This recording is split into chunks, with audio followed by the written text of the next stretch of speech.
How does that make you feel? Well, yesterday, Meow never once played a Silverbolt, but he did win a game with a King Elephant. That is all. That's the data we need, right? That is all. Well, we'll see if that ends up playing out. Forest vs. Dragon is going to kick things off. Guys, take it away. All right, so this is a matchup that we've seen. Again, the White Wolf does give it more options, the Forest deck versus the Dragon deck, to kind of excel into the late game if Gengur can't find his combo fast enough or win the game fast enough. But Dragon's really consistent these days, so we'll see. We'll see. Yeah, another thing that I've noticed is that I think this may just be a quality that NA sort of has about it, but I very rarely see the sort of neutral ramp grinder sort of long game style of Dragon anymore. Mostly I think it's mostly just, if not all, Dread Sea lists today.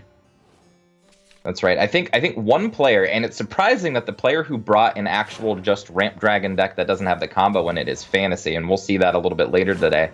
But Fantasy is normally known for being aggressive and trying to go to the face, but today he kind of slowed it down a little bit and said, you know what, I'm not going this crazy route. I'm doing a Japanese rage style, all control all day.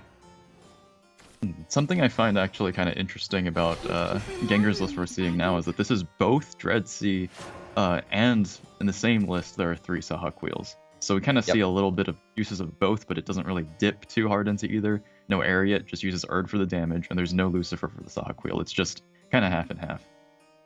Right, and you know what? One of the cool things that you can do to kind of merge those strategies is when you play Sahak wheel, it forces you, of course, to play cards like Israfil or Lucifer, of course, not in Gengur's list, and things like Zeus. It makes Queen of the Dread Sea more valuable because you don't always necessarily need your combo. You can play an Israfil out with a Genesis Dragon on a singular turn against an aggressive deck, and that's really strong play, and things like that. So I think it just opens you up to more options with Queen of the Dread Sea once you get to the late game. Yeah, and we saw a lot of that yesterday, in fact. Now, also to speak of differences on the other side, V2 is also now showing off that I think 2 copies of Magical Fairy Lilac is like the most we've seen so far. I'm pretty sure there was one list that ran 1 yesterday, but he's got 2 in here, and that I think equips this kind of deck a lot more to be able to deal with Dragon's early game. Right. Not only that, but if you're playing a White Wolf package, you're expecting the game to go a little bit longer than you normally would with OTK Roach, and I think Lilac gives you a little bit of that lasting power in play to be able to deal with threats that Forest wouldn't normally be able to deal with. Normally you have to Dance of Death things, or you have to Cassiopeia and Hope, or combo something with an Airbound Barrage to kill something, but Magical Fairy Lilac can just kill something, right? And it leaves a big stat body behind that not even Sybil Evolved can kill, which is pretty nice. Mm-hmm. The only weakness I can really perceive about Magical Fairy Lilac is sometimes the delay that it takes to have a follower be able to attack the way you want to. That's something you can really only circumvent with evolution. But I suppose that kind of leads into some synergies with Aaron, but it does kind of... I guess that actually opens up a bit more of an interesting line of how V2 uses his Evo points this game. He doesn't really need them for Roach damage because this does carry the backup of King Elephant. But yeah, there's a lot that we could possibly see come out of how he uses this card and how he Evos this game. I personally love Lilac. I think Lilac should be a 2 of in most Forest decks, even the ones that aren't running White Wolf, just because of its board presence early. Lilac plus Wood of Brambles in the early game really solidifies, even if they play a big follower with Ward against your Wood of Brambles turn, it makes them make poor plays, right? Like they have to attack into it with a smaller follower so that it doesn't kill their next big one. However, like we just saw V2 use it, you can get the effect, then bounce Lilac for another use out of her. I think she's really potent in Forest right now. Against other boards, like ones where V2 might perhaps consider using Airbound Barrage, that is probably one of the most brutal scenarios I've ever seen Lilac used in. Something interesting, though, also to me, is that Lilac has a lot of versatility as a card.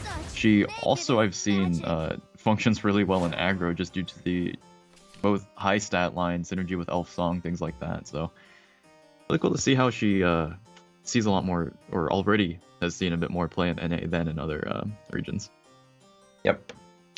And so, taking a glance at this game right now, it's looking like V2 is really just building up for a White Wolf turn. He doesn't have any roaches, doesn't have any bounce, hasn't used any of his effects to basically draw into a combo early. So he's going to be playing for the late game.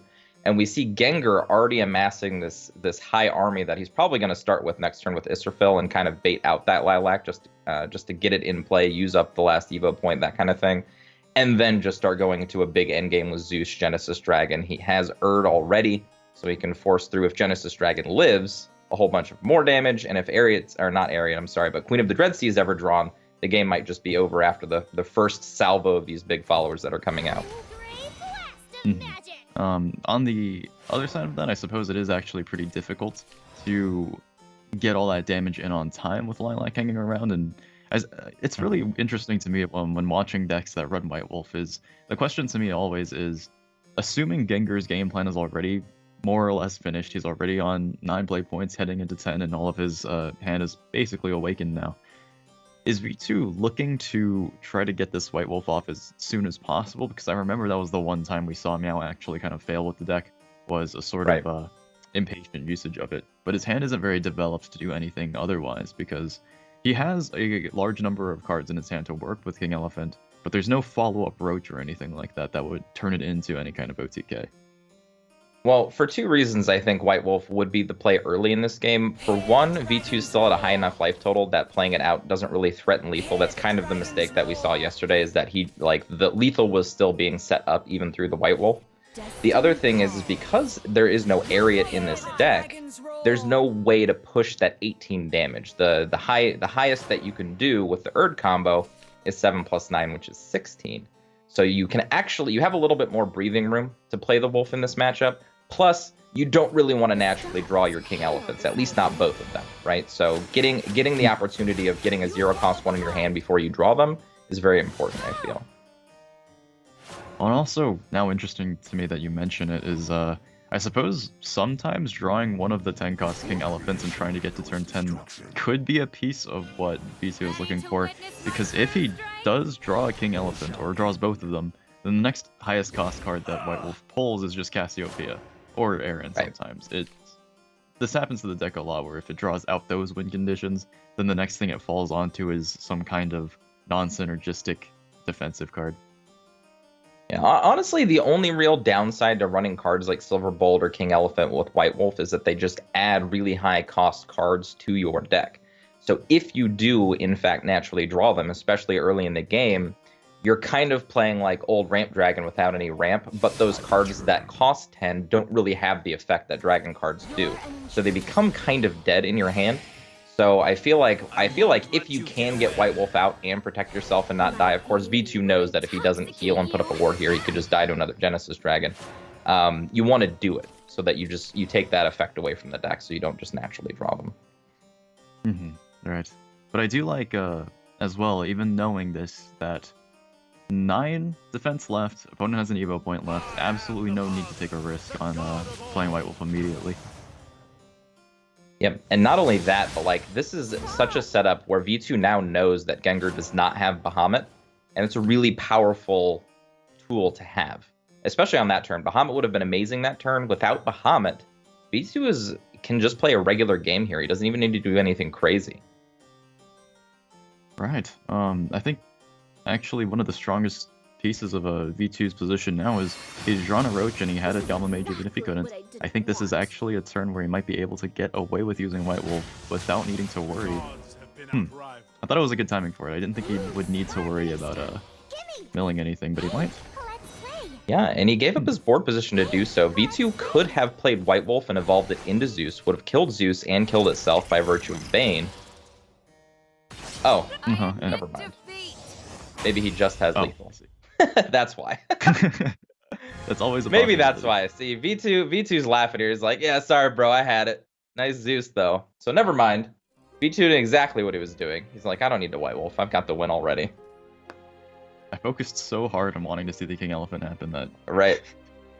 Oh, I feel like that's our curse, right? Like, every time we see really cool cards in the deck, that's all we care about.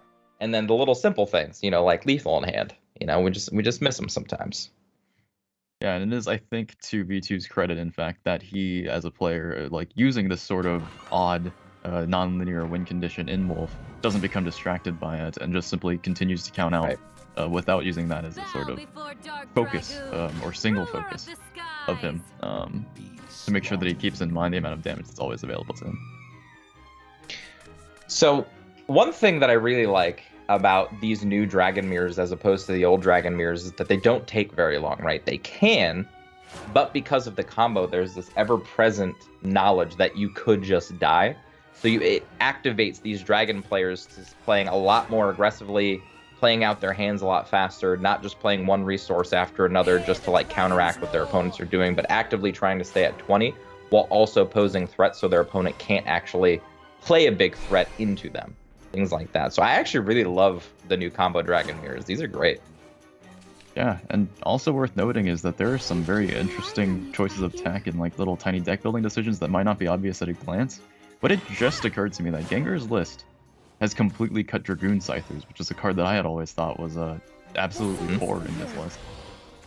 Well, I think that plays directly into the point that he feels like this is purely a combo deck now. I mean, you can see it with cards like Pure-Hearted Singer, and like you said, not having access to specific cards that you would normally see in Control Dragon because he doesn't feel like it is. Whereas Vetu kind of hedges a little bit with the Scythers, and we even see a Wrath Drake in hand, possibly for Shadow matchups and other mid-rangey / aggro matchups. Mm-hmm. It's in that I suppose where we really get to see the difference between lists, even in a very similar running mirror match with the same ideal combo, is if Gengur is teched more to always be able to win the mirror match. I'd say that teching card draw, trying to get the combo as consistent as possible, would give you an edge in the mirror, as opposed to teching against mid-range and the like. We really get to see whether or not that actually makes like the difference between winning and losing here. Right. Now, Scythers, of course, will help you win the Bahamut battles, but they will not help you stop a lethal attack from a Queen of the Dreadsea combo. Now, what this does mean, though, is that V2 kind of has access to play Queen of the Dreadsea when he wants to, because he knows there's no Scythers in Gengur's deck, so he can actually just put really potent threats in the board on the back of that combo. Whereas if Gengur does it, the Scythers can come down just to wipe the board if it's not a lethal attack. Mm-hmm.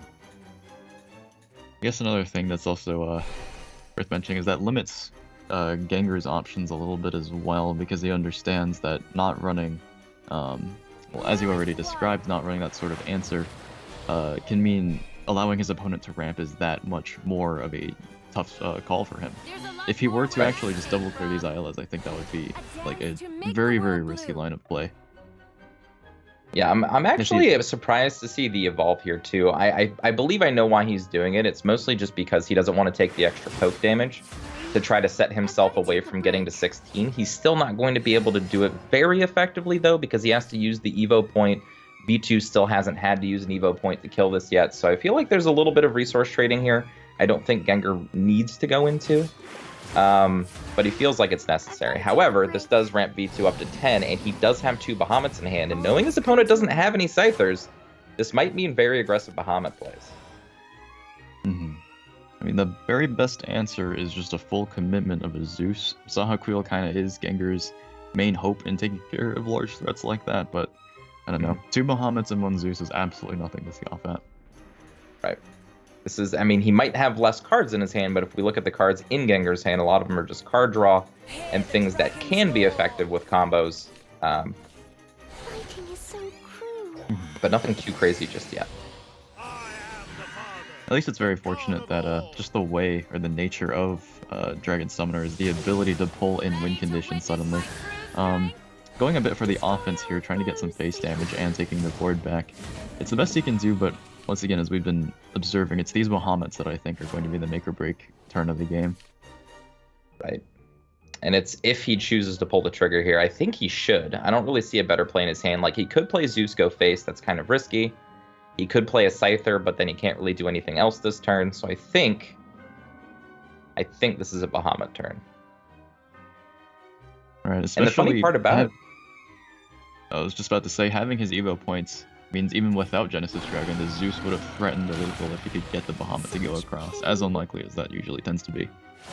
Okay. Same thing with Genesis Dragon, all that kind of stuff. Now, unfortunately for Gengur, he doesn't have a Bahamut here, so he's going to have to actually sacrifice a resource to kill this Bahamut. Most likely the Zeus, which never feels good. Mm-hmm. And he already used Sahak Wheel pretty aggressively earlier, so he loses the option to throw out Zeus alongside her and have any kind of board developed on the same turn. Right, which just opens the door wide open for V2 to be able to play his Genesis Dragon. I feel like V2, with that Bahamut play, has now taken the proactive role in this matchup and has put him quite far ahead. However, even in saying that, Gengur's only so far away from his combo, right? So as long as he can manage to stay alive for the next few turns, he already has the life advantage lead, and V2 has no healing in hand. I think this is actually one of the most aggressively paced mirrors we've seen in a long time. Both players have recognized the things we pointed out about their lists. They know what their weaknesses are, and so we're seeing them just go in for it. They're trying to find that poke damage and just seeing which one manages to get to the combo first. Right.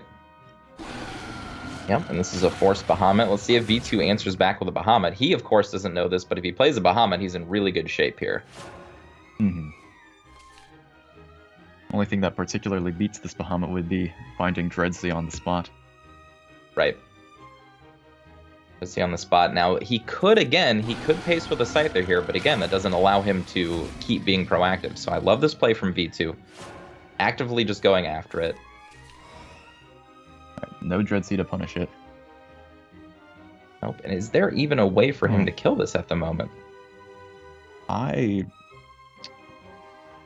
So Israfil's only 12 damage, right? With the Evo. Right. He would need a Blazing Breath in hand, but unfortunately doesn't have that.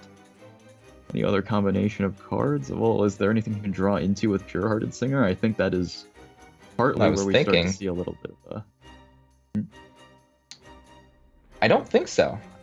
With 7 play points remaining, he could draw into something like... I guess a Sahak Quill would do it. A Sahak Quill would do it. So if he draws into a Sahak Quill, he can play the Sahak Quill, play out the Israfil. He'd have to sacrifice both to do it. Or at least a Pure-Hearted Singer with an Evo. Right.